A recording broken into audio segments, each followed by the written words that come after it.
السلام عليكم ورحمة الله وبركاته وسيستر ياسمين مربطة هرتينا أو عذر بدن أو وين كأمان هشت إن depression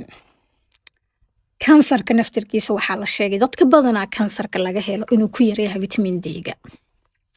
وايو أفريقيا وقبضنين كانسر كاللي سويدي استوديال بدنا لقى سميه waxaa la ogaado waxay dhaheen gaalada badankood waxay dhaheen kuwa qaar ka soo horjeeda oo raba ganacsi inay ku sameeyaan bini'aadanka naftiisa Yurub waxaa la sheegay 5 qof inuu 3 qof ku dhacayo iyo wadamada kala mid ah laakiin Afrika uu ku yar yahay waxaa loo batay stuudiyada ugu dambeeyay in vitamin D-ga uu ka hortagi karo qofka inuu ku dhaco soo waxa ka qasaaray depression niyad daal iyo dagaal iyo buuq iyo waali intaasoo dhan waxa ugu hortagi kartaa vitamin D ugu hortagi kartaa ama D ka u taqaanid okay waay dadka ay Afrika joogan qoraxda haystay happy more u yihiin qoraxay haystaan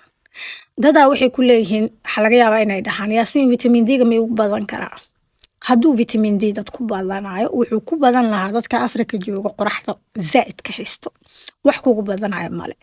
laakiin mar walba inay isla dheelitirtid fiican waxaan dhihi lahaa aniga vitaminka ugu adag vitamin D ah heli kartid cab waxaana ku dhamaystirtaa Q4 ama calcium ku dhamaystir labadaas isku qaado because midkiisa kale markuu waayo wax kuma tagaayo waxa ciyaalka qofku ka madow yahay oo vitamin D uga baahan yahay kamooda dhaxdeena qofkii cad aniga naftirkeyga dadka cad oo kala xataa oo kalarka ilaahay cadka siiya xataa madow baan nahay still madow aan nahay cad markaan ku dhahaaya cadaanka booftada cadaanka wada oo loogu talagalay wadanka inuu ku noolaado soo ilmahaaga hadii lagu dhaho Sweden dad ku nool 5.C 10C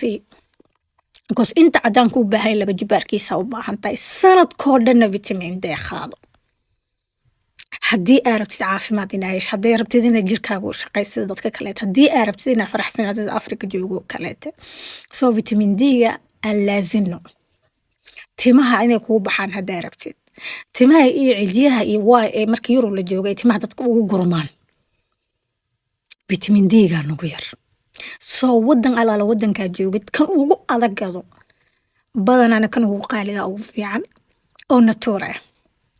insha Allah waxaan rajeynayaa inaad ka faa'iideysato